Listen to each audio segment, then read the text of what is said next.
In the farthest reaches of the galaxy, beyond the shimmer of the brightest nebulae, a world spun in quiet solitude. Its name was Erythra, a planet bathed in oceans of crimson seas and lit by twin suns that painted the skies in shifting hues of violet and gold. Life here was unlike anything seen across the cosmos. It was a place where the air hummed with energy, where even silence seemed alive, and where creatures evolved not to conquer, but to coexist with the currents of their world. Among them was a being who would grow to shape not only Erythra's fate, but leave ripples across the galaxy. Its name, in the musical tones of its species, was something no human tongue could capture. But if translated, it would mean something like Lumera, the one who carries light. Lumera's kind were unlike the bipedal forms familiar on Earth. They were tall, fluid-bodied beings whose translucent skin shimmered with bioluminescence, reflecting their emotions in dazzling displays.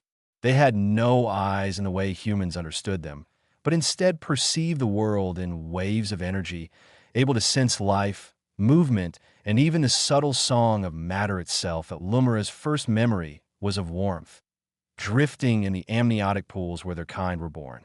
These pools glowed faintly in the night, as though stars had fallen into liquid form. Thousands of younglings swam together, but Lumera was different. While others glowed in soft, gentle hues, Lumera's light pulsed unpredictably, flaring and dimming in patterns unseen before. Elders whispered that such a one was rare, a child attuned not just to Erythra, but perhaps to the cosmos itself. As Lumera grew, they learned to weave their bioluminescent pulses into language, shaping thoughts into light. On Erythra, speech was not carried by sound, but by radiance, with colors forming words and rhythms forming sentences. A simple pulse of blue might mean calm, while spirals of gold and green could weave stories of joy. Lumera's brilliance made them both admired and misunderstood. Some saw them as a gift, while others feared that such brightness might attract forces best left alone. Erythra was a world that balanced precariously between beauty and danger. Though peaceful, it was not safe. Vast leviathans swam in the crimson seas, their voices shaking the very crust of the planet. Towering plant creatures known as murrins stretched their tendrils skyward, pulling nutrients not just from the soil, but from unsuspecting travelers. Lightning storms would dance across the plains, sometimes lasting for weeks, bending time itself in strange distortions. Yet Lumera loved it all. They wandered far beyond the pools of their birth, exploring every ridge and cavern, driven by curiosity. One day, while venturing near the shattered cliffs of Sereth, Lumera encountered something extraordinary. Buried beneath a jagged rockfall was a fragment of metal, not of Erythra's making. It hummed faintly with a resonance that did not belong to their world. When Lumera touched it, a vision flashed across their mind, stars stretching endlessly, and strange beings of hard flesh and narrow limbs, building machines that clawed through space. Lumera recoiled, trembling, their light flickering uncontrollably. The elders would later explain. Long ago, a ship from beyond had passed near Erythra. It had not landed, but pieces of it had broken away, carried by gravity to crash upon their world. This discovery awakened something within Lumera. For the first time, they realized Erythra was not the center of existence, but part of something vast, interconnected, and possibly perilous. They began to dream of what lay beyond the twin suns, of civilizations whose songs were not made of light, but of sound, metal, and fire. As years passed, Lumera grew into a seeker, wandering not just to explore, but to listen. They would place their palms against the ground and feel the hum of the planet's core, then lift their face toward the stars and sense the faint whispers of distant energies. While others of their kind focused on harmony with their immediate surroundings, Lumera looked outward, their brightness shining like a beacon against the night. But with growth came challenge. A great storm began to stir on Erythra, not a storm of weather, but of time. The twin suns, once balanced, entered a phase of instability. Their light grew erratic, scorching the land one moment, plunging it into freezing shadow the next. Crops withered, seas boiled at their edges, and the balance of life faltered. Many despaired, believing their world was entering its final age. The elders called for retreat into the deep caverns, where life might endure until stability returned, but Lumera disagreed. I have seen the sky. They pulsed in radiant hues before the council. I have touched the metal of travelers from beyond.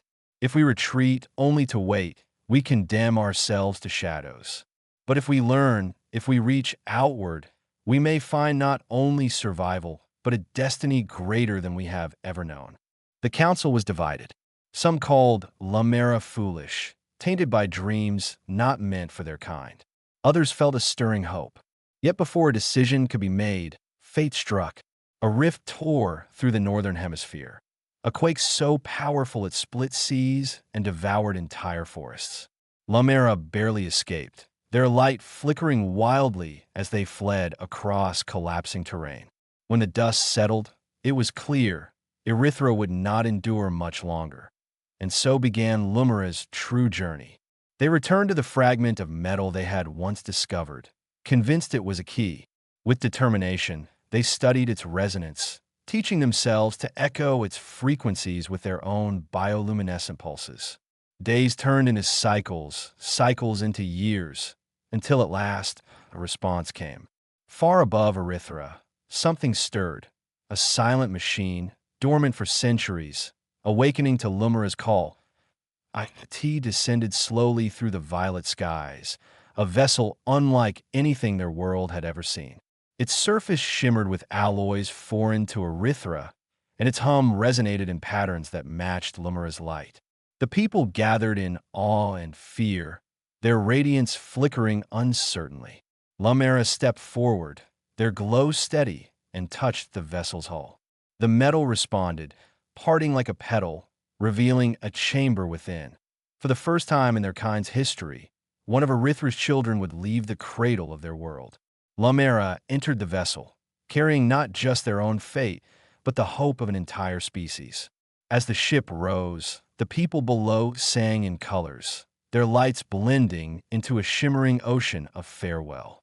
Lumera's final glance at Erythra was filled with both sorrow and determination. The stars awaited. The stars unfolded before Lumera like an endless tapestry, vast and unknowable, yet strangely familiar. The vessel that had answered their call moved with a silent grace, powered by forces they could not yet comprehend. Its walls pulsed faintly, not cold and mechanical as one might expect, but warm, alive, almost responsive to Lumera's presence. It was as though the ship had been waiting not for any traveler, but for them specifically. First, Lumera drifted in awe, watching entire constellations shift as the vessel accelerated. The hum of its engines resonated in perfect harmony with their own light pulses, as if the ship and traveler spoke a shared language. Days passed, though time felt strange away from the familiar rhythm of Erythra's twin suns. Lumera spent these cycles learning. They discovered that the ship's walls could shape themselves, forming consoles of glowing crystal that responded to touch. When Lumera pressed their bioluminescent palms to the surface, the ship translated their pulses into navigation commands. They were no longer a wanderer bound to one planet. They were a voyager of the cosmos, yet the vastness of space was not empty. The first sign came as a whisper, a faint vibration through the hull, a resonance not of the vessel itself, but of something reaching out across the void. Lumera concentrated, matching their light to the frequency. In their mind bloomed an image, a great wheel-shaped station orbiting a sun of emerald light. Around it swarmed vessels of countless designs, darting like insects, yet each filled with purpose. Lumera trembled. These were the others, beings from the stars. The ship responded to Lumera's desire, guiding them toward the station. As they approached, patrol crafts flanked the vessel, projecting beams of scanning light. Voices filled the air, not in the radiant pulses Lumera knew, but in harsh vibrations carried on sound waves. Lumera could not understand them, but the vessel translated faint impressions into color. The message was clear: identify yourself. Lumera pulsed with steady blue and gold, the language of peace. The ship amplified their signal, translating it into something the patrols could sense. There was hesitation, then cautious acceptance.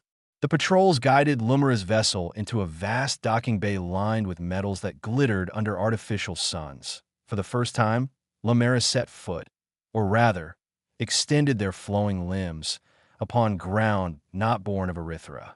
The air was thicker, tinged with strange chemicals, yet breathable.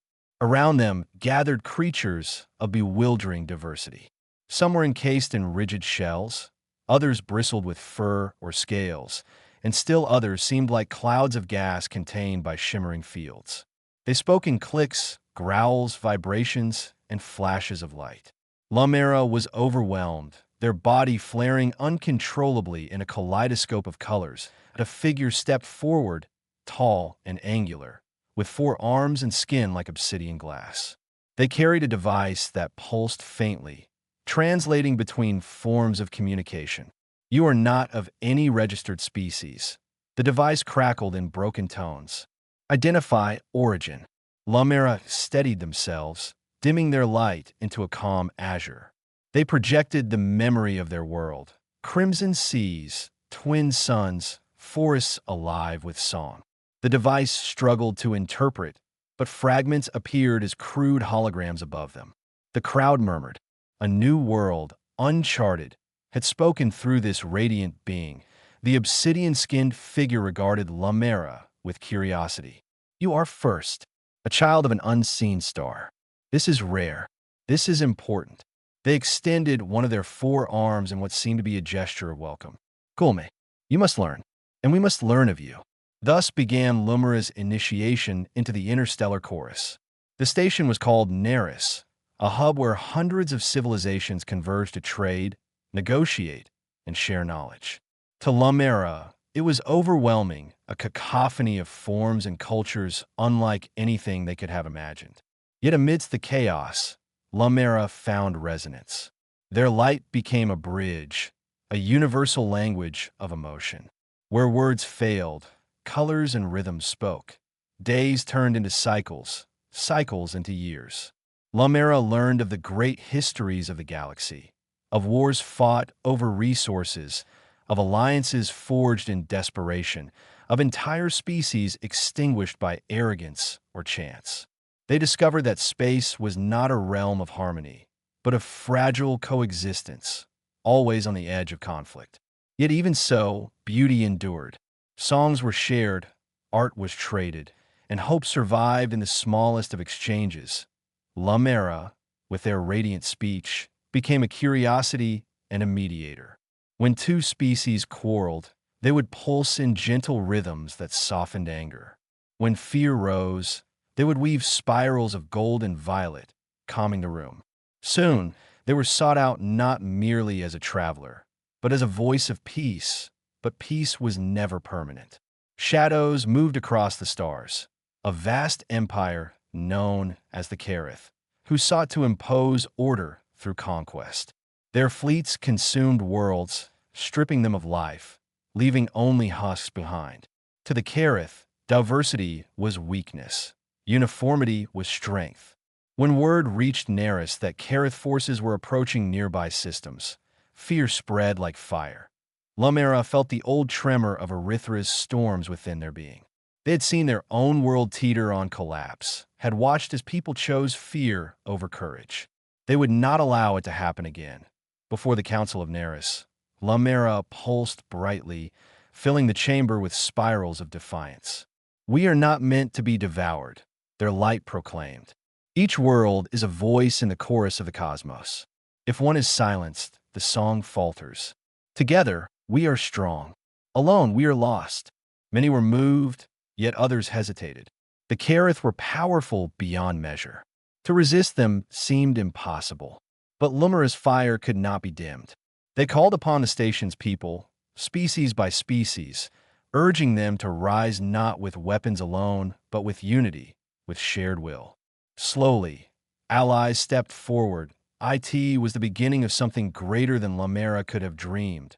A coalition, fragile yet real, bound not by blood or conquest, but by the belief that the galaxy's beauty lay in its diversity.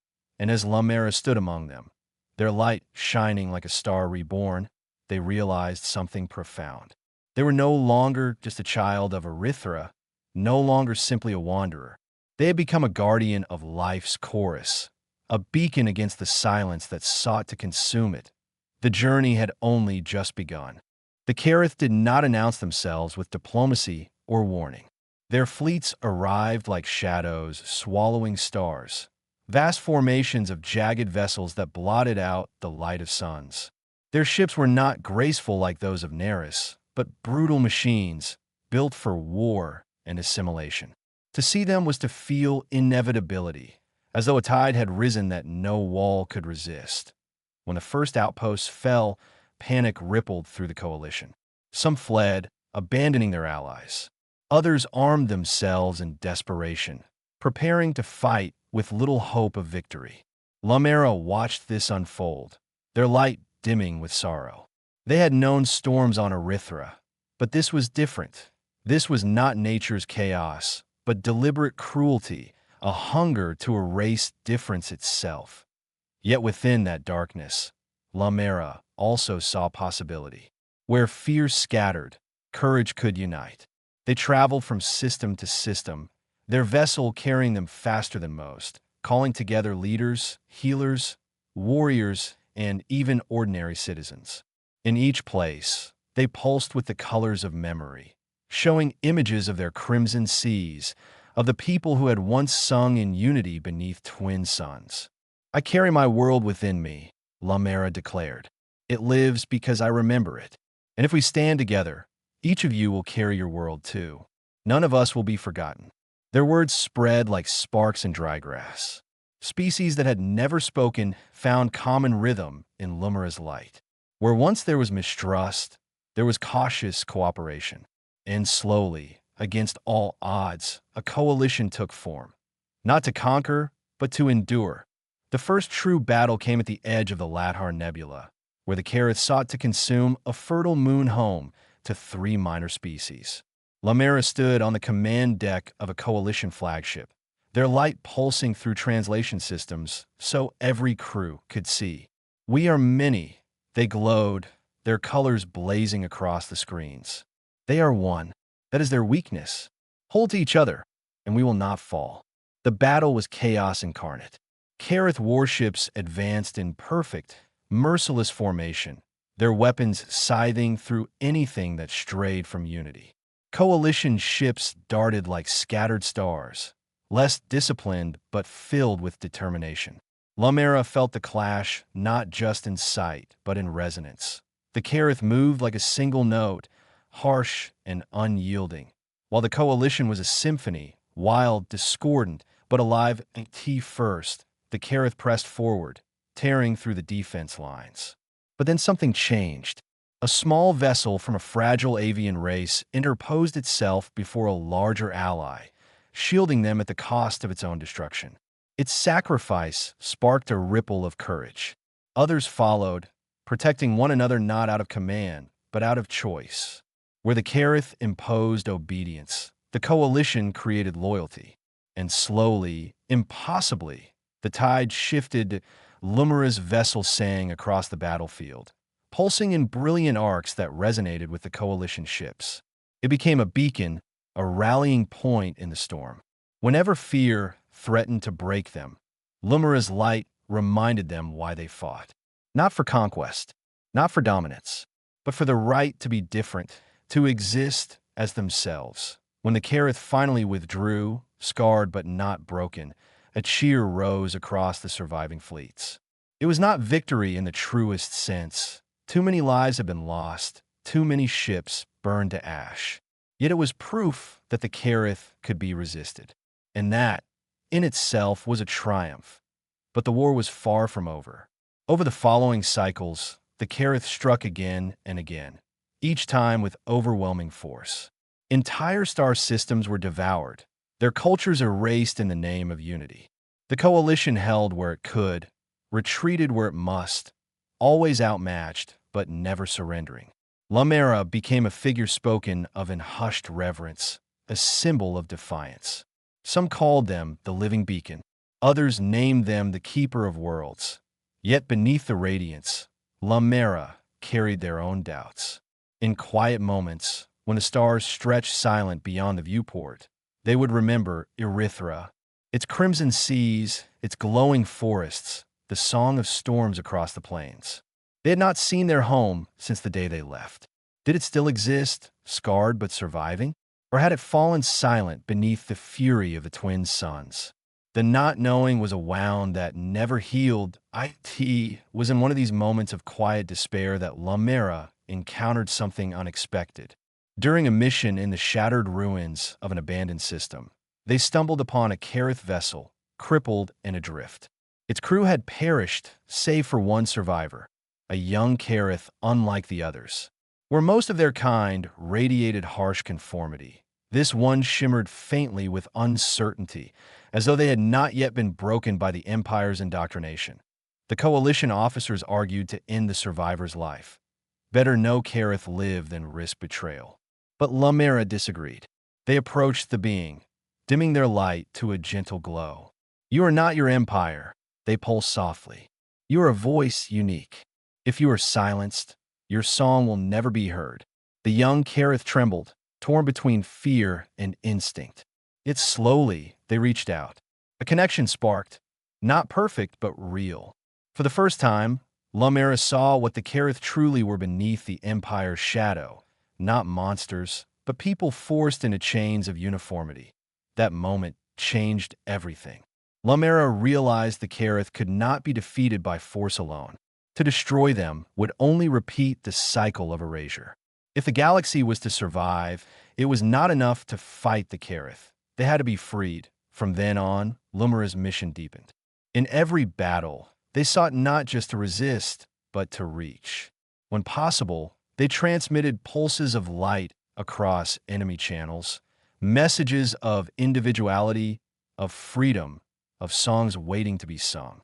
Most ignored them, indoctrination too strong. But some wavered. And so the war entered a new phase, one not of annihilation, but of transformation. Lumera knew the path ahead would be long, perhaps longer than their life would allow. But as they gazed into the starlit void, their light burned brighter than ever. They were no longer just carrying Erythra within them. Now, they carried the hope of countless worlds, bound together in a fragile yet unyielding chorus. The galaxy was vast. The Kaerith were relentless. But as long as even a single voice remained unbroken, silence could never win. The war stretched on for many cycles, carving scars across the galaxy. Planets burned, fleets shattered, and countless lives were lost to the unrelenting advance of the Kaerith. Yet amidst that darkness, something began to shift. Whispers spread even within the Kaerith ranks of a radiant figure, a being of light who spoke of freedom, who claimed the Empire's strength was a cage, not a gift. Soldiers who once marched with unwavering discipline began to hesitate. Some deserted. A few even defected, carrying with them secrets that allowed the Coalition to survive battles they might otherwise have lost. Lumera had become more than a symbol. They had become a question in the minds of the Kaerith. What if there is another way?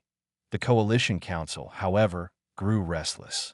Many leaders argued that victory could only come through total destruction of the Empire. "They will never stop," one declared, pounding a clawed fist upon the table. "They do not understand choice, only force." Others agreed, weary of the endless bloodshed. Yet Lumera stood firm, their body glowing in hues of sorrow and resolve. "If we erase them," they pulsed, "we become them." A galaxy where difference is killed for survival is no better than one where is killed for conformity. It was not a popular stance. Some called Lumera naive. Others whispered that their compassion for the enemy would doom them all. But there were also those who believed, who saw in Lumera not weakness, but new vision of survival. The turning point came at the siege of Vera Prime, one of the Coalition's strongest bastions. The Kaerith brought their full strength, a fleet so vast it eclipsed the planet's sun. The coalition forces were outnumbered 3-1. Every strategist predicted annihilation. Lumera, standing at the heart of the defense, knew that brute force would not win this battle. Only transformation could as the Kaerith ships advanced. Lumera ordered the coalition fleet not to strike first. Confusion spread, even outrage. But Lumera's vessel pulsed with such brilliance that hesitation held the trigger fingers at bay. Then, as the Kaerith opened fire, Lumera unleashed something no one expected. Not weapons, but light, from every coalition ship, amplified by resonators they had secretly built over countless cycles. A wave of bioluminescent code cascaded across the void. Not sound, not words, but a symphony of color and rhythm designed to bypass thought and strike at the very core of being. It was a message of individuality, of memory, of freedom. Not an argument, but a feeling. It carried the weight of every world that had resisted, every song that had been silenced, every choice stolen by the Empire. The Kaerith formations faltered. Some ships ceased firing. Others turned their weapons on their own fleet. For the first time in their long, merciless march, the Empire fractured. The battle raged in chaos, but the coalition seized the moment. Instead of destroying every enemy vessel, they opened channels of surrender, offering amnesty to any who chose to break from the Empire.